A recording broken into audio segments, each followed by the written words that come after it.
উপায় নাই আৰু এই উপায় নাই শব্দটোৱে আমাক কিহলৈ ঠেলি নিয়ে নাজানে মূৰ্খামিবিলাকলৈ আমাৰ হুঁচ আৰু চেতনাটোক নাইকিয়া কৰি পেলাই আৰু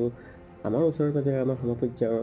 সকলো পৰিৱেশৰ মাজত এটা শব্দটোতো বহুত ধুনীয়াকৈ আছে টেনশ্যন ফ্ৰী কৰিবলৈ হ'লে উপায় নাই কি হ'ল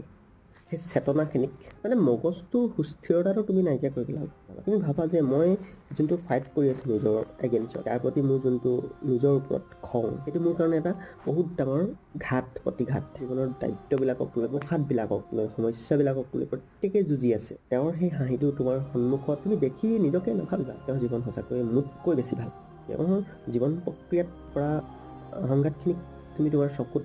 ধৰা পেলাব নোৱাৰা তোমাকো তেনেদৰে সেইজনে নোৱাৰে কাৰণ তুমি নিজে যি কৰি গৈ আছা আনজনৰ সন্মুখত সেয়া তুমি নিজে ভালকৈ জানা তো তেনেহ'লে সেই পক্ষত নিজৰ এই অৱসাদখিনিক দূৰ কৰিবৰ কাৰণে সেই বেহুচি হ'বৰ প্ৰয়োজন কিয় মানে শান্তিৰ কাৰণে আমি বাধ্যত নাপাওঁ